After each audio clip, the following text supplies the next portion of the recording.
Halo Halo Sumatera Sumatera Utara. Utara, selamat sore pemirsa. Sumatera Utara hari ini kembali hadir menjumpai Anda edisi Sabtu 27 Agustus 2022. Kali ini bersama saya Muhammad Azril Nasution. Dan saya Nur Hasanah. Beragam informasi terkini seputar Sumatera Utara telah dirangkum tim redaksi kami untuk Anda. Dan berikut informasi selengkapnya.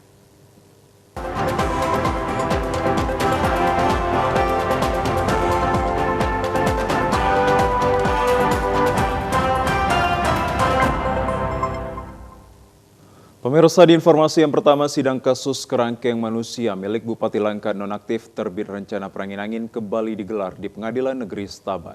Kali ini para saksi yang dihadirkan dalam agenda sidang menggunakan topeng agar identitasnya tidak diketahui. Sidang kerangkeng Bupati Langkat nonaktif TRP kemarin sore kembali digelar di Pengadilan Negeri Stabat Kabupaten Langkat. Sidang kali ini beragendakan memeriksa keterangan 8 orang saksi yang dilindungi oleh Lembaga Perlindungan Saksi dan Korban. Kedelapan orang saksi yang dihadirkan masuk ke ruangan sidang menggunakan topeng yang kemudian dipertanyakan oleh kuasa hukum terkait keabsahan dan identitas seluruh saksi. Majelis Hakim akhirnya menskor sidang untuk memberikan waktu kepada JPU dan PH untuk memastikan identitas ke-8 orang saksi tersebut.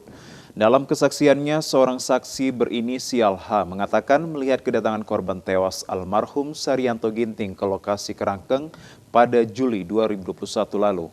Ia juga melihat 2 orang pembina kerangkeng dan menjambak rambut Saryanto Ginting dan membawanya ke dalam kerangkeng nomor 1.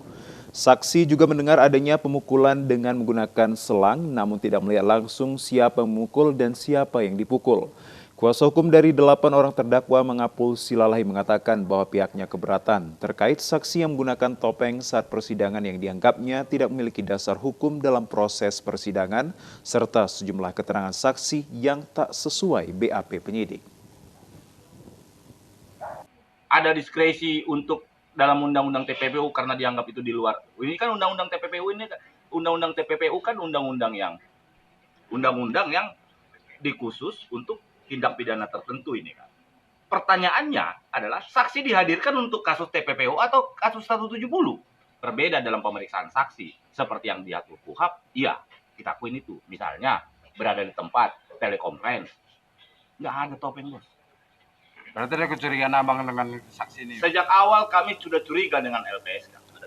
Ada keraguan.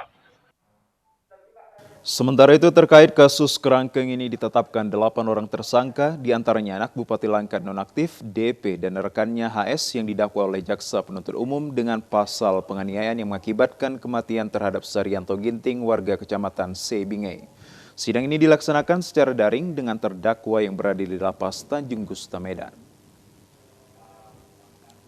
Pemirsa, tim pemulihan lingkungan hidup melakukan sosialisasi dan edukasi kepada pelaku penambang emas ilegal yang masih beroperasi di aliran Sungai Batang Natal, Kabupaten Mandailing Natal. Ya, saat melakukan sosialisasi dan juga edukasi tersebut, tim menemukan sejumlah alat tradisional atau yang dikenal dengan dompeng, serta 1 alat berat yang masih berada di lokasi penambangan.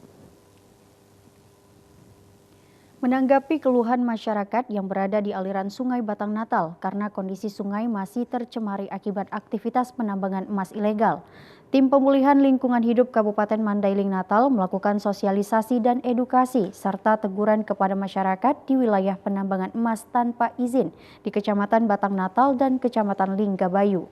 Tim yang turun ke lokasi masih menemukan aktivitas penambangan emas tanpa izin di sekitaran Sungai Batang Natal yang menggunakan alat tradisional dan diduga masih melakukan penambangan emas menggunakan ekskavator atau alat berat.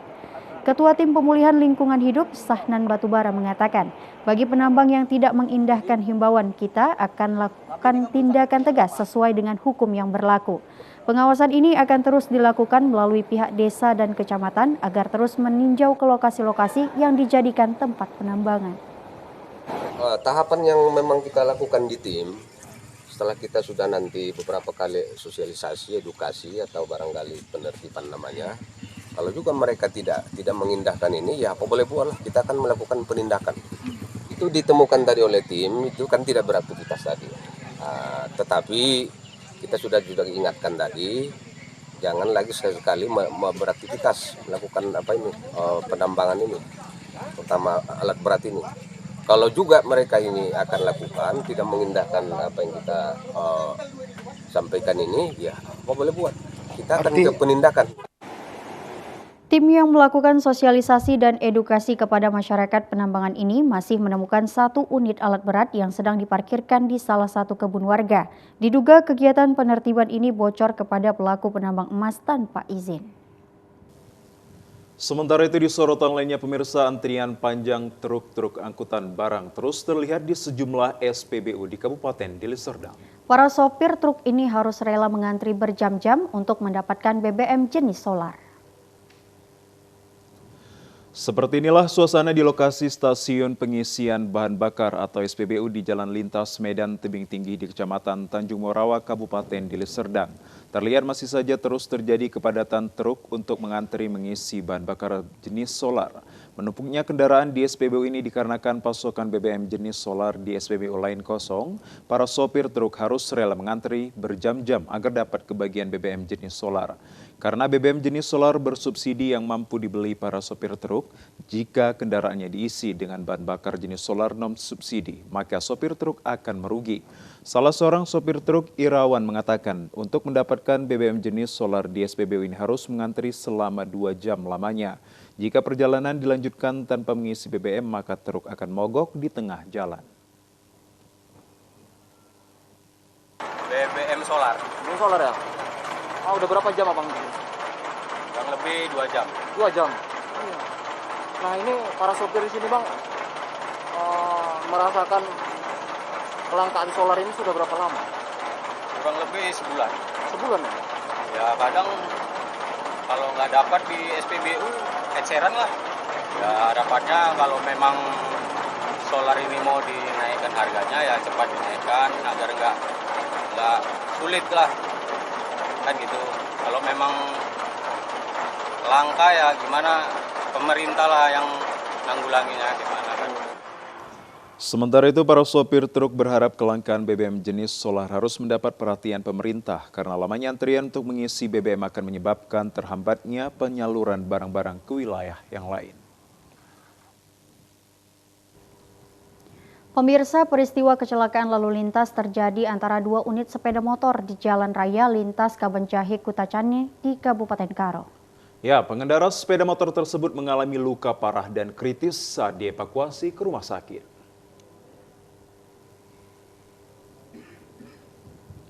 Dua unit sepeda motor mengalami kecelakaan di Jalan Lintas Kabanjahe Kutacane, tepatnya di Desa Kacaribu, Kecamatan Kabanjahe, Kabupaten Karo. Dalam kecelakaan tersebut, 2 pengendara sepeda motor mengalami luka-luka di bagian kepala dan kaki dengan kondisi tidak sadarkan diri. Masyarakat yang berada di sekitar lokasi berupaya menolong korban sebelum petugas unit laka lantas Polres Tanah Karo tiba. Salah seorang pengendara terlihat mengalami luka cukup parah pada bagian kakinya dan kritis, lalu dievakuasi ke mobil warga untuk segera dirawat ke rumah sakit. Atas peristiwa tersebut, unit laka lantas Polres Tanah Karo langsung datang ke lokasi guna melakukan olah TKP. Menurut anggota unit laka lantas Polres Tanah Karo, Aibda Sofian Damanik, pengendara sepeda motor yang datang dari arah Kutacane menuju Kabanjahe melaju dengan kecepatan yang cukup tinggi dan tidak dapat mengendalikan kendaraannya sehingga kecelakaan pun terjadi. Untuk selanjutnya, pihak kepolisian membawa barang bukti kedua kendaraan tersebut ke pos lantas Polres Tanah Karo guna proses penyelidikan lebih lanjut. Jadi untuk sementara keterangan yang kita temukan di lapangan, jadi ini sepeda motor Kawasaki Ninja datang dari arah Kandibata menuju Kabanjahe. Satu lagi sektor Supra datang dari Kabanjahe menuju Kandibata. Nah, jadi diperkirakan korbannya 2 orang karena menurut informasi tidak mempunyai boncengan. Nah, jadi sekarang korbannya masih kita cek ke rumah sakit. Masyarakat pengguna jalan raya dihimbau untuk patuhi arus lalu lintas dan waspada, terutama di kawasan rawan kecelakaan. Pemirsa, informasi terkait cuaca buruk di Gunung Sitoli akan kami hadirkan sesaat lagi. Tetaplah bersama kami di Sumatera Utara hari ini.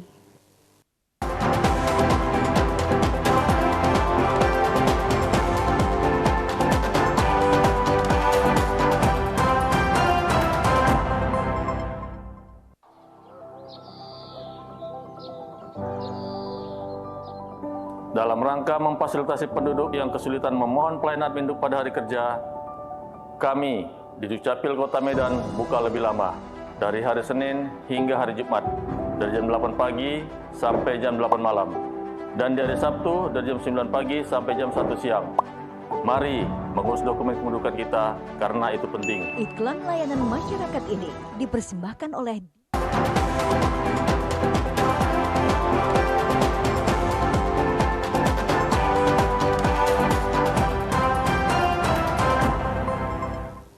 Pemirsa, Anda kembali bersama kami dalam Sumatera Utara hari ini. Hasil tangkapan nelayan di Gunung Sitoli mengalami penurunan akibat cuaca buruk yang terjadi dalam sepekan terakhir. Kondisi ini berpengaruh terhadap harga ikan yang mengalami kenaikan. Gelombang tinggi hingga mencapai 4 meter yang melanda kawasan Samudra Hindia dari Aceh bagian barat hingga Kepulauan Nias telah berdampak terhadap aktivitas para nelayan. Nelayan asal Kepulauan Nias menyebut gelombang tinggi disertai badai terjadi di tengah maritim Nias Sibolga pada Kamis lalu membuat para nelayan menghentikan kegiatan memancing. Setelah kondisi cuaca membaik, mereka bergegas pulang ke daratan secara berangsur hingga pagi Sabtu. Seluruh nelayan tiba di kawasan pantai Gunung Sitoli. Terpantau hasil tangkapan mereka jauh turun jumlahnya bila dibandingkan pekan lalu. Demikian jenis ikan tangkapan hanya didominasi oleh jenis tongkol seperti ikan jenis ekspor tidak mereka temukan. Ya, karena ada cuaca yang tidak mendukung, berbadai dan semua orang nelayan tinggal di tepi, nggak jauh-jauh. Makanya ikan-ikan yang hasil tangkapan tidak banyak. Itu berapa banyak saat sekarang ini bila dibandingkan ke sebelumnya, Bang? Jauh berbeda. Hasil tangkapan yang cuacanya baik juga banyak. Jenis-jenis, Bang, saat ini? Jenis ikan tongkol yang tongkol hitam sekarang. Yang banyaknya ikan merah, ikan kakap itu nggak ada. Karena itu pedalaman jauh. Minimnya hasil tangkapan nelayan akibat cuaca buruk membuat harga ikan menjadi naik ke kisaran Rp40.000 per kilonya. Angka ini naik sekitar Rp10.000 dari Rp30.000 per kilo sebelumnya. Hingga pagi tadi, kondisi cuaca buruk berupa gelombang tinggi masih melanda wilayah pantai Gunung Sitoli dan Kepulauan Nias, sehingga para nelayan enggan kembali melaut guna mencegah kondisi membahayakan bagi para nelayan. Pemirsa, ibu-ibu rumah tangga yang berada di wilayah Medan Utara saat ini semakin panik dan kebingungan karena harga telur ayam dan telur bebek terus mengalami kenaikan. Akibat harganya terus melejit, para ibu rumah tangga atau IRT ini mengalihkan belanjaannya yang lebih murah agar bisa dimakan bersama keluarga, dan pedagang telur pun mengalami kerugian karena sepi dari para pembeli. Sebelumnya harga telur ayam per butirnya hanya Rp1.300 dan saat ini harganya mencapai Rp1.700 hingga Rp1.800 per butirnya. Sementara harga telur bebek sebelumnya hanya Rp2.000, kini menjadi Rp3.000 hingga Rp3.500 per butirnya. Seorang pedagang telur di Pasar Pagi Belawan, Ibu Sri mengaku bahwa dagangannya sepi dari pembeli karena harga telur ayam dan telur bebek terus mengalami kenaikan. Untuk itu, dia berharap agar Gubernur Provinsi Sumatera Utara, Edi Rahmayadi, dan Wali Kota Medan, Bobi Nasution, meninjau harga pasar di Medan Utara ini. Selain itu, diharapkan juga kepada Gubernur Sumatera Utara maupun Wali Kota Medan agar dapat menggelar operasi pasar guna mengendalikan harga kebutuhan pokok di Medan Utara ini. Ya, pasar kami ini, ibu-ibu udah pada kebingungan, semua pada naik, tolonglah Pak. Rakyatnya ini Pak, rakyat kecilnya Pak. Harga telur berapa? Harga telur makin meningkat Pak, sudah 52 satu papan Pak, 54. Kalau sebelumnya? Kalau sebelumnya cuma 39 Pak. Beras pun sudah naik Pak. Tidak hanya harga telur ayam dan telur bebek saja yang naik, harga beras saat ini juga turut serta naik. Selain itu, harga minyak makan juga ikut naik, serta harga cabai merah kini harganya kembali melambung, yaitu Rp100.000 hingga Rp110.000. Kita beralih ke informasi lainnya, pemirsa. Sementara guna mengetahui penyebab kenaikan harga telur di pasaran sepekan terakhir ini, Komisi Pengawas Persaingan Usaha KPPU Medan melakukan sidak ke tingkat distributor. KPPU curiga karena kondisi stok dan permintaan telur ayam stabil namun harganya terus melambung. Dalam sidak yang dilakukan ke PT Sumber Pangan Nusantara Indonesia di Jalan Irian Barat, Komplek Gudang Cemara, Deli Serdang kemarin, KPPU mendapati bahwa harga telur di tingkat distributor justru turun. Saat ini, harga telur ayam di distributor sekitar Rp23.000 hingga Rp24.000 per kilonya.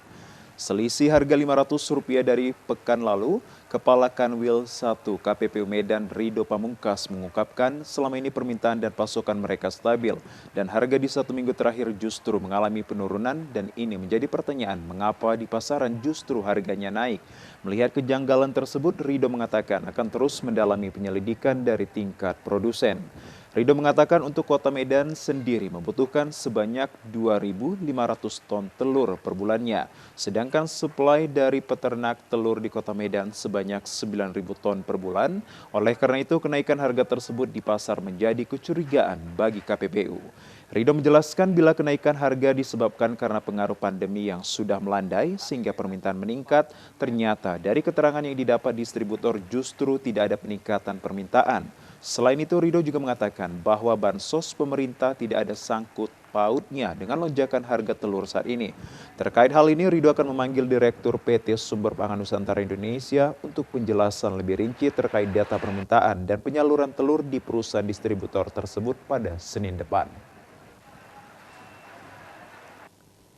Kenapa dengan pasokan yang stabil, permintaan yang tetap, harga akan menjadi cenderung naik?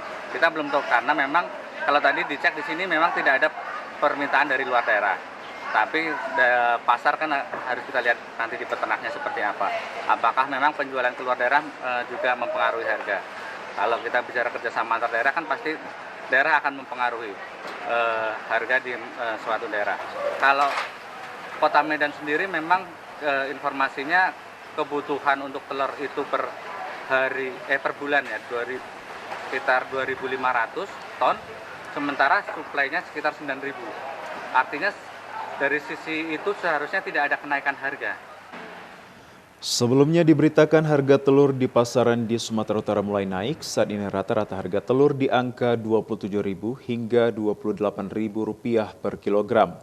Bahkan di beberapa daerah sudah menjual telur ayam di atas Rp30.000 per kilogramnya. Pemirsa, kami akan segera kembali dengan informasi lainnya. Tetaplah bersama kami di Sumatera Utara hari ini.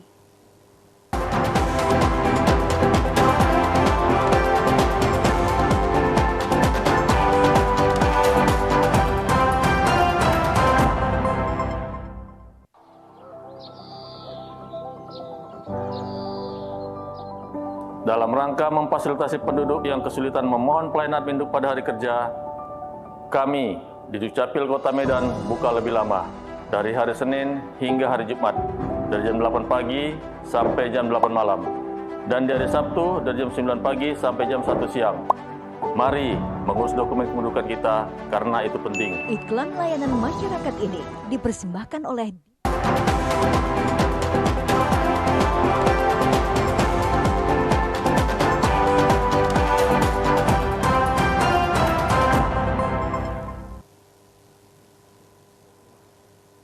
Pemirsa, untuk mencari bibit-bibit baru atlet karate yang handal, Kodam 1 Bukit Barisan menyelenggarakan turnamen karate memperebutkan piala tetap Pangdam 1 Bukit Barisan. Ya, benar sekali, para karateka yang berhasil meraih prestasi nantinya akan diikut sertakan pada Kejurnas Karate pada Oktober mendatang di Sumatera Barat sekaligus sebagai persiapan PON 2024.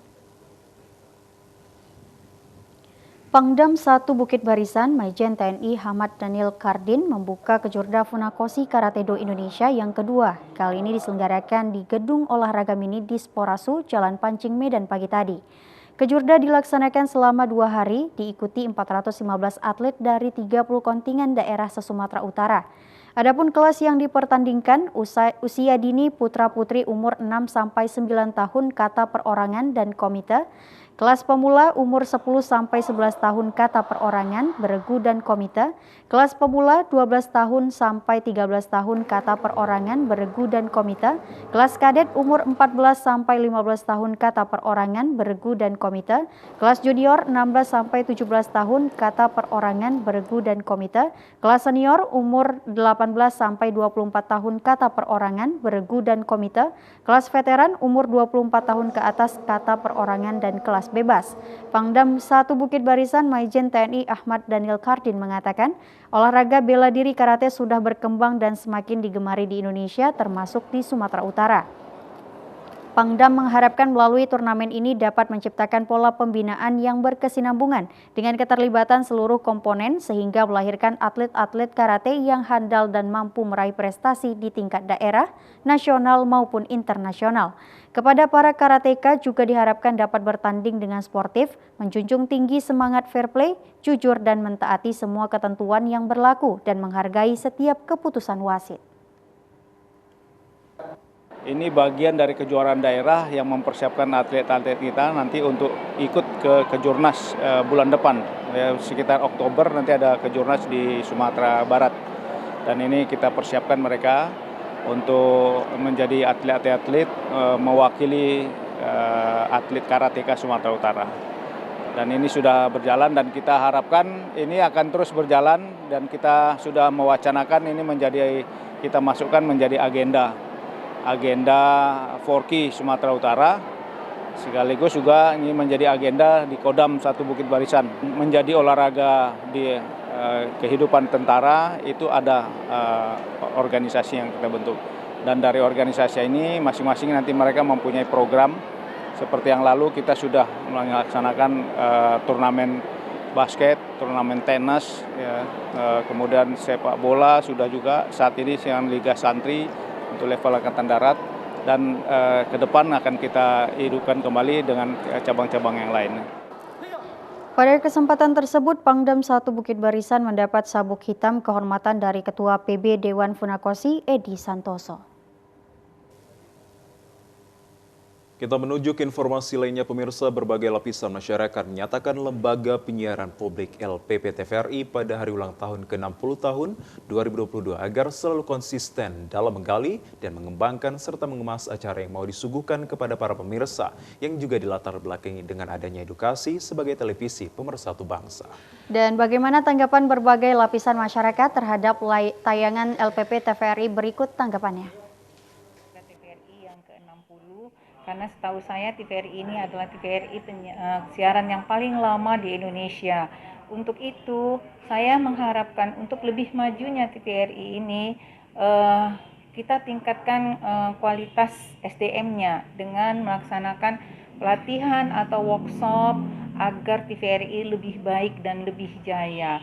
Saya yakin TVRI akan menjadi lebih baik di dalam penyiaran di Indonesia karena selama ini juga sudah cukup baik acara dan sampai kemana-mana ke pelosok di Indonesia ini.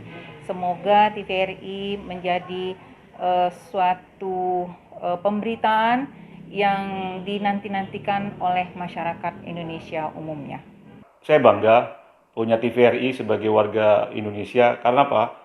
TVRI merupakan satu-satunya media milik pemerintah yang seyogianya kita sebagai masyarakat Sumatera Utara atau masyarakat Indonesia pada umumnya kita bangga dan kita harus mensupport dengan sering menonton dan melihat tayangan-tayangan di TVRI. Khusus untuk TVRI, kita sebagai pemirsa berharap memberikan tayangan-tayangan yang benar-benar kreatif, kemudian edukatif dan rekreatif. Nah, kreatifnya adalah TVRI kita sarankan memperbanyak tayangan-tayangan yang bisa membangun image atau mindset masyarakat agar lebih berpikir positif untuk Republik yang tercintai. Semua acara-acara yang telah ditayangkan di TVRI, kami sebagai masyarakat umum dan sebagai pendidik, alhamdulillah sudah banyak kemajuan, sudah bagus, namun masih ada beberapa yang memang harus ditingkatkan lagi. Karena apa? Di bidang pendidikan itu kami menginginkan yang lebih bagus lagi, lebih kreatif lagi, yang lebih mendukung di bidang pendidikan untuk anak bangsa dan untuk masyarakat. Nah, kalau di bidang kebudayaannya, alhamdulillah sudah bagus ya, tapi memang masih harus lagi ditingkatkan lebih baik lagi agar bisa bersaing dengan TV-TV yang lainnya lagi. Nah, sebagai TV pemersatu bangsa, semoga TVRI ke depannya bisa lebih mempersatukan bangsa Indonesia dan masyarakat Sumatera Utara.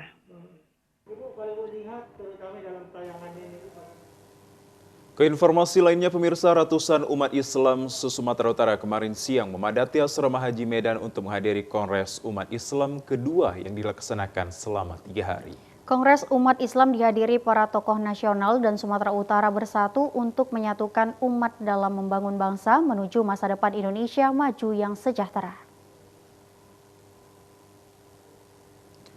Dengan semangat yang tinggi, umat muslim yang ada di Sumatera Utara memadati halaman asrama Haji Medan untuk mendengarkan orasi tokoh nasional Amin Rais, Din Samsudin, Ketua DPD RI Lanyala Mahmud Mataliti, dan mantan Panglima TNI Gatot Nurmantio, serta Gubernur Sumatera Utara Edi Rahmayadi.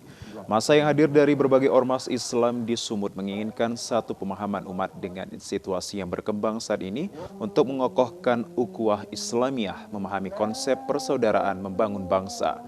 Tokoh dan ulama Sumatera Utara Masri Sitanggang mengatakan bahwa Kongres Umat Islam ini untuk membangun persaudaraan yang berlandaskan nilai-nilai Pancasila dan juga Undang-Undang Dasar 1945 dengan harapan Indonesia ke depannya jauh lebih baik. Umat Islam sangat peduli dengan persatuan dan kesatuan guna mewujudkan pembangunan kemajuan bangsa dalam mensejahterakan rakyat. Kalau umat Islam ini bersatu, bersama-sama membangun, maka negara ini akan baik. Tetapi kalau umat Islamnya ini tidak kuat persatuannya, ukhuwahnya retak dan saling katakanlah bergesek satu dengan lain, pembangunan itu akan jalan. Karena kita mayoritas. Jadi dalam konsep kita, membangun umat Islam sama dengan membangun Indonesia. Membangun Indonesia sama dengan membangun umat Islam.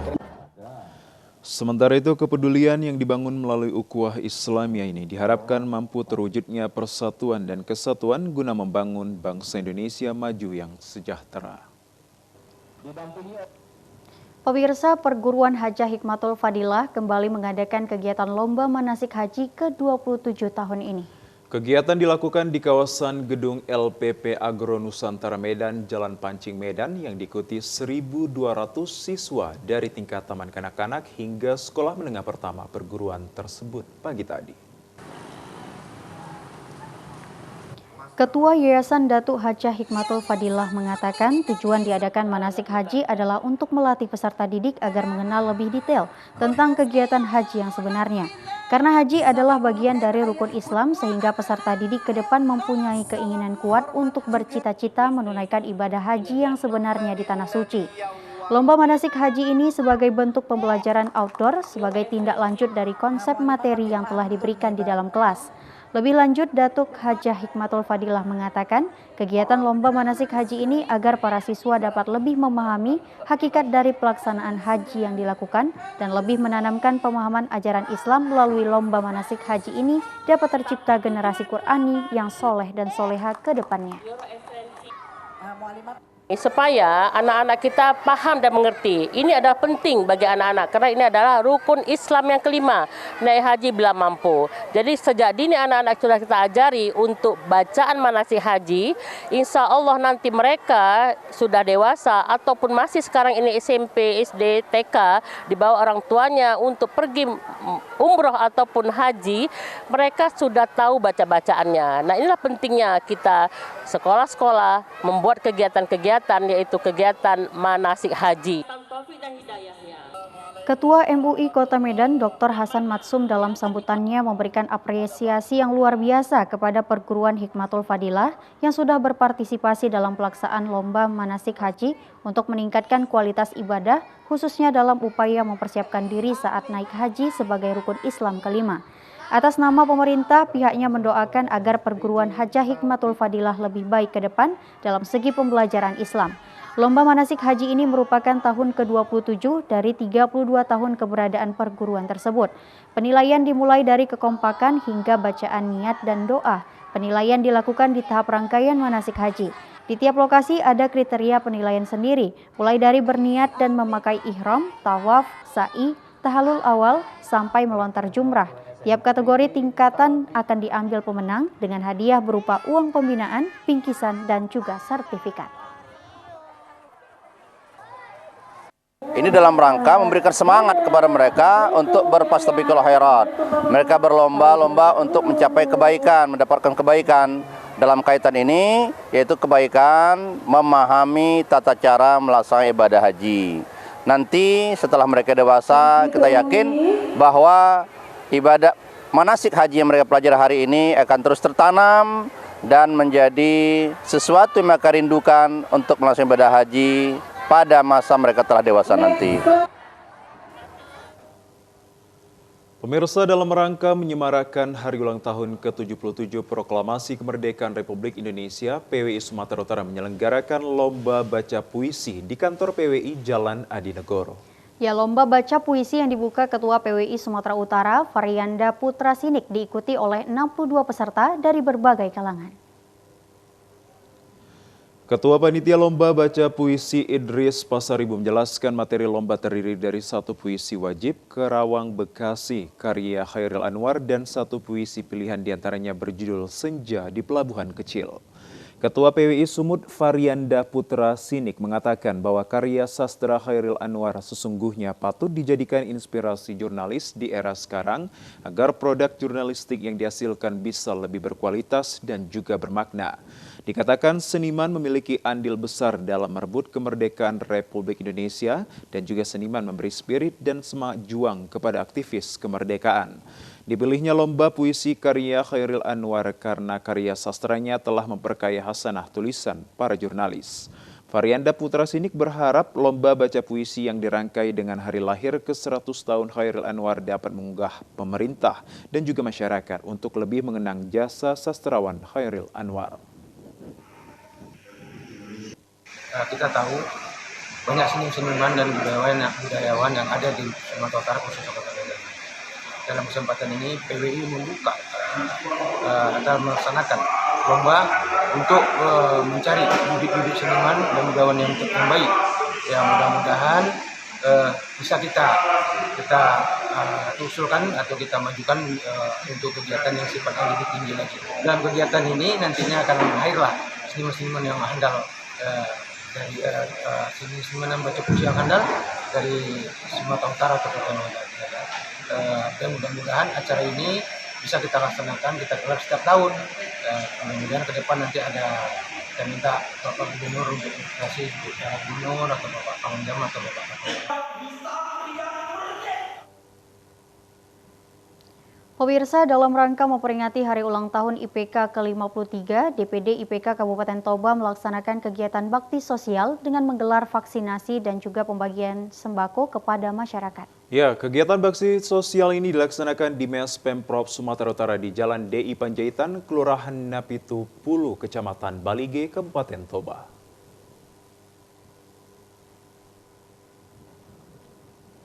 Kegiatan vaksinasi ini dilaksanakan dengan merangsang masyarakat dengan sekaligus pembagian sembako bagi setiap orang yang ingin divaksin. Ketua DPD IPK Kabupaten Toba, Chandro Manurung mengatakan, kegiatan bakti sosial yang diselenggarakan oleh DPD IPK Kabupaten Toba ini bekerja sama dengan Dinas Kesehatan Kabupaten Toba yang melibatkan para petugas medis dari Puskesmas Tandang Buhit Balige. Chandro juga menjelaskan bahwa kegiatan vaksinasi kali ini menggunakan vaksin Sinovac dan Pfizer untuk dosis pertama, kedua, ketiga, dan dosis keempat untuk para tenaga medis dengan menargetkan vaksinasi untuk 200 orang per hari ini. Kegiatan sebagai bentuk dukungan kepada pemerintah atas program pencapaian target vaksinasi booster bagi penduduk ataupun masyarakat Indonesia khususnya di Kabupaten Toba yang masih jauh dari angka yang diharapkan pemerintah Kabupaten Toba. Melalui instruksi Ketua Umum yang langsung diinstruksikan juga oleh DPD IPK Sumut supaya dalam rangka HUT IPK yang ke-53 kita melakukan vaksinasi dan bakti sosial di tiap daerah dalam rangka untuk mencapai target 100% vaksinasi di tiap daerah. Jadi kita melakukan vaksinasi dalam rangka HUT IPK yang ke-53 ini di tiap daerah. Kalau di Toba kita masih melakukan fokusnya di satu kecamatan, di Kecamatan Balige. Namun di daerah lain seluruh pengurus DPD IPK IPK Sumatera Utara melakukan vaksinasi dalam rangka HUT ke-53 tahun IPK. Salah satu warga Kecamatan Balige, Henry Martin Sitinjak, mengatakan bahwa kegiatan vaksinasi dan pembagian sembako yang diselenggarakan oleh DPD IPK Kabupaten Toba saat ini sangat bermanfaat bagi masyarakat sekaligus menjadi dorongan bagi masyarakat yang masih belum pernah divaksin. Kami masyarakat Balige dan sekitarnya mengapresiasi kegiatan ini, Pak, sesuai dengan program pemerintah yang masalah COVID ini. Dan saya juga masyarakat Kecamatan Balige sekitarnya juga sangat mendukung kegiatan seperti ini melalui organisasi Ikatan Pemuda Karya. Melalui acara mereka yang ke-53 ini, saya harap dengan kegiatan-kegiatan seperti ini, program pemerintah tentang penuntasan COVID-19 tepat terwujud, Pak, dan masyarakat semua bisa sehat. Masyarakat sangat antusias mengikuti kegiatan vaksinasi sekaligus mengucapkan terima kasih kepada DPD IPK Kabupaten Toba.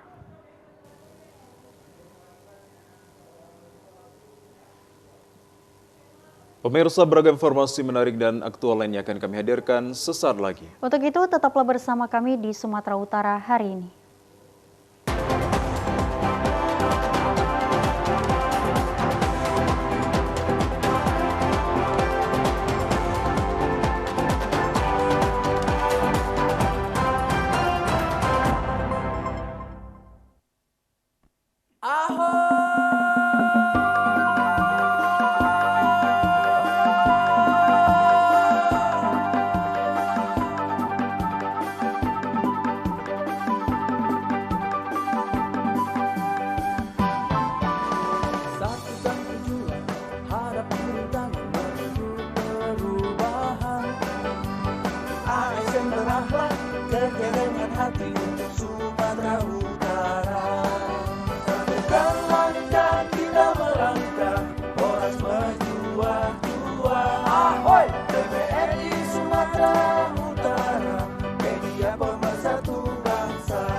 TVRI Media Pemersatu Bangsa. Reformasi birokrasi. TVRI Sumatera Utara 2.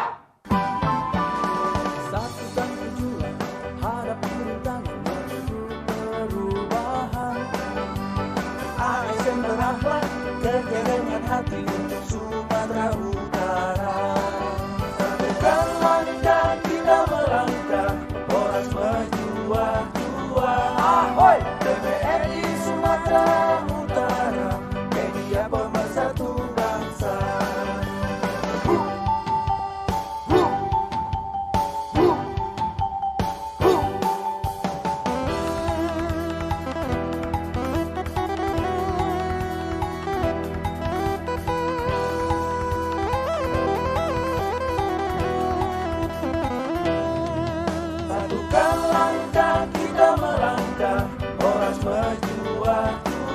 Ahoy, TVRI Sumatera Utara, media pemersatu bangsa.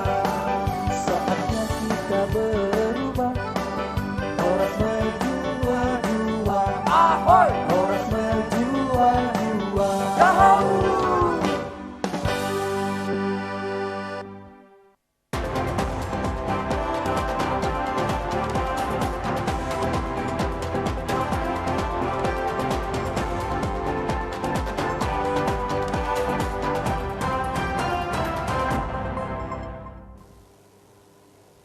Terima kasih pemirsa, Anda kembali menyaksikan program Sumatera Utara hari ini. Pemirsa, taekwondo menjadi salah satu cabang olahraga bela diri yang cukup diminati di Indonesia. Bela diri taekwondo yang berasal dari negara Korea ini banyak diminati kaula muda dari usia dini hingga dewasa. Inilah salah satu tempat latihan taekwondo yang berada di halaman Auditorat Militer Jalan Diponegoro, Medan. Latihan taekwondo dari usia 8 hingga 26 tahun ini diikuti para peserta dengan penuh semangat dengan arahan para pelatih. Salah seorang pelatih taekwondo wanita, Sonia RM Manurung, mengakui para atlet taekwondo mengikuti latihan rutin agar mendapatkan ilmu bela diri untuk mempertahankan diri sendiri dari serangan orang yang tidak dikenal. Selain itu, bela diri taekwondo ini juga dapat meningkatkan prestasi dalam kejuaraan daerah maupun nasional. Sonia RM Manurung menambahkan pentingnya perlindungan diri menyebabkan para orang tua banyak yang mengikutkan anaknya untuk berlatih bela diri termasuk taekwondo.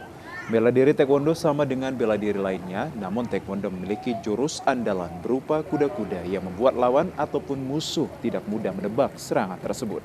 Menurutnya bukan hal yang mudah mempelajari ilmu bela diri taekwondo, tetapi tidak juga bisa dibilang sulit. Asalkan giat berlatih, pasti bisa dengan mudah menguasai seni bela diri taekwondo. Untuk persiapan untuk melatih fisik kita agar lebih baik lagi.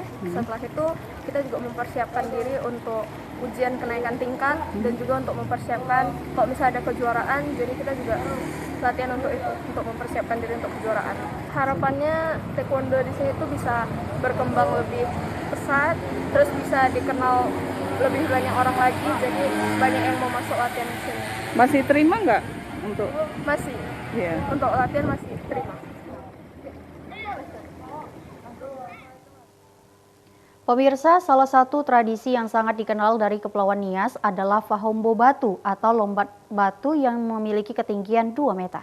Bagi masyarakat di Nias, Fahombo Batu atau lompat batu ini harus dilompati oleh semua pemuda Nias yang sudah dianggap dewasa.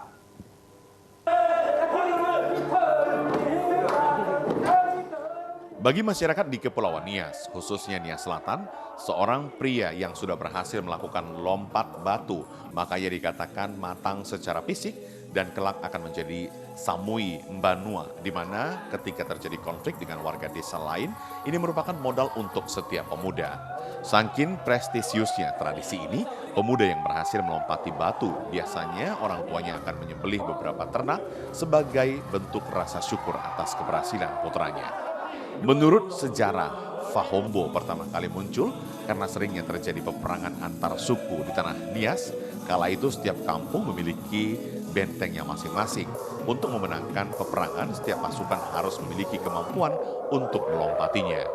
Karena itulah dibuat tumpukan batu sebagai sarana untuk berlatih ketangkasan para pemuda dalam melompat. Meski tak lagi dilakukan untuk tujuan perang, Fahombo atau lompat batu masih tetap menjadi bagian yang tak terpisahkan dengan budaya Nias. Tradisi lompat batu Nias kini menjadi semacam ritual untuk menunjukkan kedewasaan pemuda di Nias. Walaupun tradisi lompat batu ini sangat terkenal di Pulau Nias, namun tidak semua warga Nias melakukan ritual ini. Bahkan Fahombo lebih dari sekedar cara pemuda menunjukkan kedewasaannya. Proses latihan yang dilakukan untuk bisa melompati batu setinggi 2 meter ini bukanlah hal yang mudah, namun perlu latihan keras dan waktu yang cukup lama agar Fahombo bisa berjalan lancar tanpa cedera. Tradisi ini sekaligus menjadi cara untuk membentuk karakter yang tangkas dan juga kuat. Salah seorang budayawan dari Nias, B. Apriyama Kohai mengatakan, saat ini lompat batu Nias dipertunjukkan untuk menyambut tamu-tamu di Kepulauan Nias dan juga sering dipertunjukkan dalam sejumlah acara adat, mengingat tradisi lompat batu sangat disukai semua warga. Budaya lompat batu juga saat ini menjadi kekayaan budaya lokal yang memiliki histori tinggi. Untuk itu para budayawan berharap agar pemuda yang berada di perantauan tetap ikut melestarikan budaya lompat batu. Lompat batu Nias yang menjadi kebanggaan warga Nias diharapkan menjadi kekayaan budaya Nusantara. Kebetulan kita mengikuti acara pelantikan pemuda peduli Nias di Kota Medan dan kita menampilkan atraksi budaya Nias yaitu fatele atau tari perang dan lompat batu dan juga tarian maina dari Nias. atraksi yang kita tampilkan hari ini selalu kita tampilkan di acara-acara pesta pernikahan, juga dalam acara-acara penyambutan tamu yang setiap hadir di Pulau Nias. Saat ini harapan kepada generasi muda yang berada di perantauan supaya kita selalu meningkatkan lagi dan mencintai budaya kita Nias, di mana budaya kita Nias ini sangat unik, bahkan sudah dikenal oleh dunia.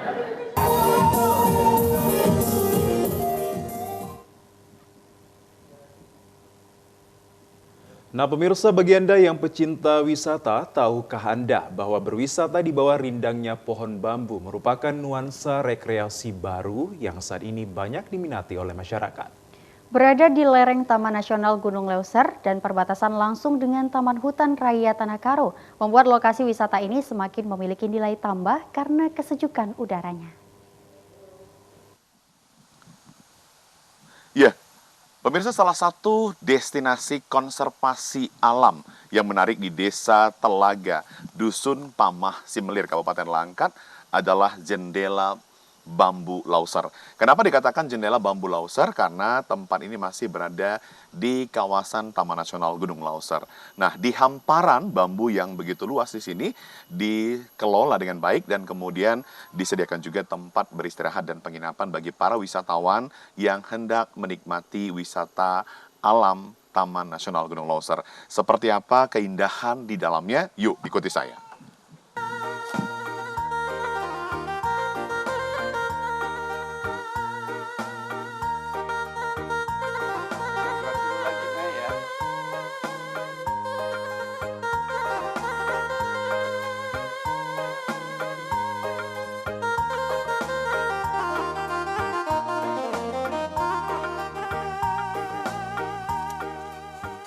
Objek wisata Jendela Bambu Lauser ini berada di Desa Telaga, Dusun Pamah Simelir, Kabupaten Langkat. Untuk menuju lokasi ini, dari Kota Medan membutuhkan waktu 2 jam perjalanan menggunakan mobil. Jalan menuju objek wisata ini adalah jalan alternatif menuju Tanah Karo. Di kawasan objek wisata ini tersedia pondok lesehan dan kursi yang terbuat dari aneka bambu.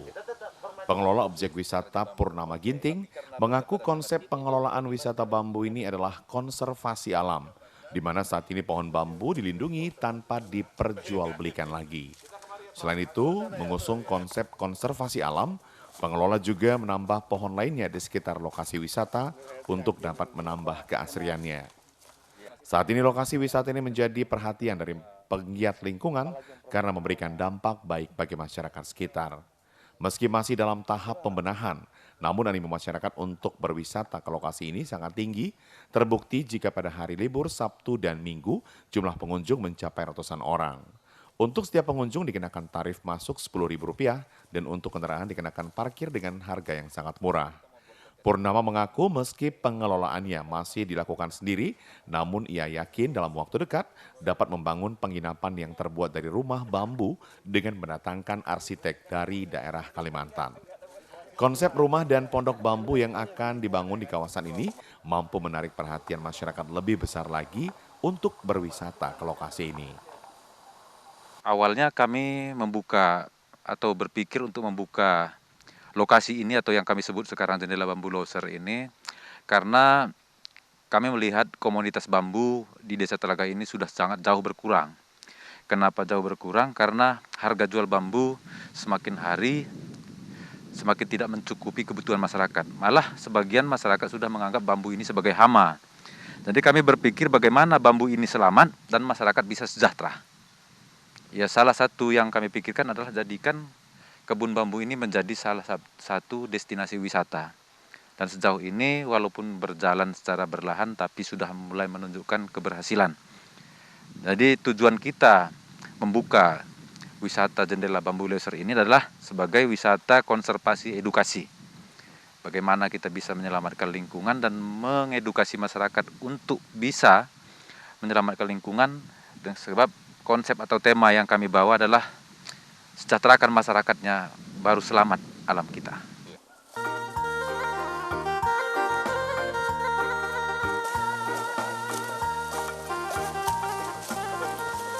Pemirsa, satu hal yang menarik lagi di kawasan Jendela Bambu Lauser ini, di mana di tempat ini tidak hanya menyediakan pondok untuk penginapan, tapi juga menyediakan tenda-tenda penginapan untuk kalangan kaum milenial, di mana biasanya kaum milenial ini suka yang namanya berpetualang sambil tiduran di tenda. Nah, tenda ini disewakan dengan harga yang cukup terjangkau. Berwisata di lokasi ini dapat menghilangkan rasa penat dan kejenuhan dari kesibukan selama berada di perkotaan. Apalagi ditambah dengan suara orangutan yang menjadikan kawasan ini sangat dekat dengan hutan lindung. Bagi pengunjung yang hendak berwisata ke Gunung Lauser, dari lokasi ini juga dapat menjelajahinya dan akan dipandu oleh pemandu wisata. Selain itu, dari kawasan ini juga bisa melanjutkan perjalanan menuju kota wisata di Kabupaten Karo dengan jarak tempuh 30 menit. Desa wisata yang saat ini dikembangkan di sejumlah tempat menambah referensi lokasi wisata bagi para wisatawan. Pemirsa, melihat ribuan ikan yang hidup bergerombol di dalam kolam mungkin sudah biasa. Namun di Mandailing Natal, ribuan ikan dapat disaksikan di aliran sungai. Ya, menarik sekali. Anehnya ikan-ikan di lokasi tersebut jinak dan juga tetap bertahan di lokasi tersebut meskipun berada di aliran sungai yang bebas tanpa pembatas. Inilah Lubuk Larangan. Lokasi ini berada persis di bawah jembatan di Desa Tambangan Jahe, Kecamatan Tambangan, Kabupaten Mandailing Natal, Sumatera Utara. Di aliran sungai ini hidup ribuan ekor ikan beragam jenis dengan ukuran besar. Banyaknya ikan penghuni sungai ini keberadaannya sudah ada selama berpuluh tahun. Meski hidup di sungai bebas dan tanpa sekat maupun pembatas, namun ikan tidak beranjak dari lokasi Lubuk Larangan. Meskipun terkadang banjir menerjang kawasan Lubuk Larangan ini. Di sungai sendiri hidup dan berkembang berbagai jenis ikan seperti ikan curung, sibaro, ikan emas, mujahir, nila, lele, dan ikan lainnya. Selain jumlahnya yang mencapai ribuan ekor dan berukuran besar, ikan di sini cukup akrab dan jinak bagi para pengunjung yang ingin menyentuhnya. Untuk masuk dan mengunjungi tempat ini, Anda tidak perlu merogoh kocek alias gratis. Adapun uang yang Anda keluarkan hanya untuk membeli pakan ikan seharga Rp2.000 per bungkusnya. Ini dulu kan, kalau kita kan dengar cerita juga kan, ini dulu kan kalau asli orang Mandailing ini kan, dia kan ada namanya Lubuk Larangan. Ya. Jadi ini dulu ceritanya pawangnya kan orang tua. Iya. Nah, jadi pawangnya ini belum dibuka, pawang ini udah meninggal. Nah, jadi terus pawang ini kan beda-beda gitu syaratnya. Jadi nggak ada yang bisa buka. Makanya seperti ini udah puluhan tahun. Waktu udah dijadikan tempat wisata ya Pak? Iya, jadi dijadikan tempat wisata. Lubuk Larangan dikisahkan berawal saat seorang pawang ikan dengan keahlian khusus. Saat itu sang pawang membatasi pergerakan ikan dan melarang bagi siapa saja untuk tidak mengambil ikan. Namun jika ada nekat untuk mengambilnya, maka bersiaplah Anda mendapatkan masalah. Terdapat waktu-waktu tertentu bagi warga untuk dapat mengambil ikan di Lubuk Larangan. Sampai pada saat sang pawang meninggal, ikan di sungai ini tidak beranjak dari lokasi.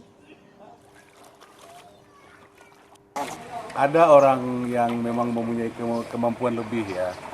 Dari dulu di Lubuk Landur namanya. Lubuk Landur namanya ada ya yang di apa? Yang di Pasaman.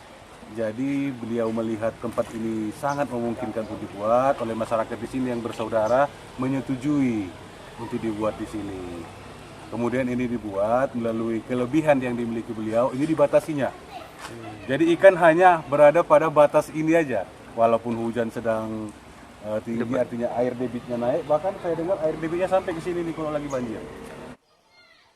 Meskipun demikian, ikan di areal sepanjang 100 meter ini masih bisa dipanen dengan syarat menggelar musyawarah masyarakat setempat dan hasilnya diberikan pada anak yatim dan warga kurang mampu di desa tersebut.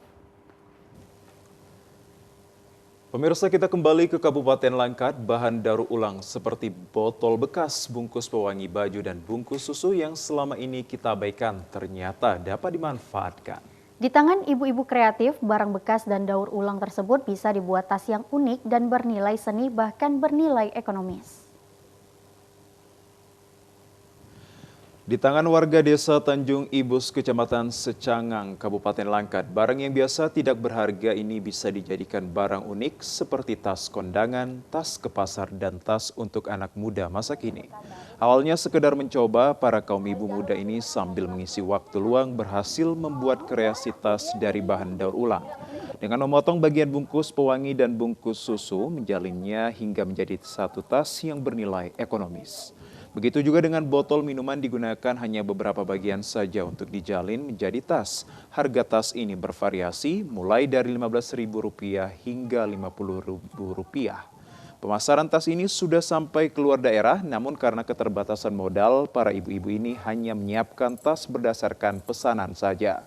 Pengrajin mengaku mereka tidak memiliki dana untuk membuat tas dengan jumlah lebih banyak, sebab bahan daur ulang ini dibeli mereka dari pengumpul sampah. Sriwati, pengrajin tas daur ulang, mengatakan bahwa ide pembuatan ini berawal saat melihat tas milik teman mereka yang unik dan juga menarik. Ternyata tas tersebut berasal dari bahan daur ulang. Dari situlah timbul ide untuk membuat tas tersebut dengan modal coba-coba, dan secara otodidak para kaum ibu tersebut sudah dapat menciptakan berbagai macam motif tas dari bahan daur ulang. Awalnya sih lihat orang bawa ya, kok cantik.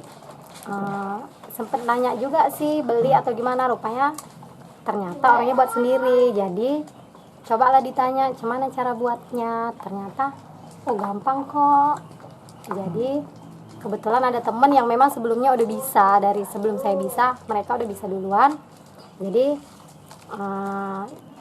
ya sama-sama sambil belajar sambil buat. Bagi Anda yang biasanya membuang sampah plastik yang dianggap tidak berguna, bisa mencoba untuk berkreasi sehingga menghasilkan pundi-pundi rupiah sambil membantu perekonomian keluarga. Ya pemirsa, informasi dari Kabupaten Langkat tadi sekaligus menutup perjumpaan kita dalam sore hari ini. Kami ucapkan terima kasih atas kebersamaan dan juga perhatian Anda. Saya Muhammad Azril Nasution. Dan saya Nur Hasanah. Selamat sore dan sampai jumpa.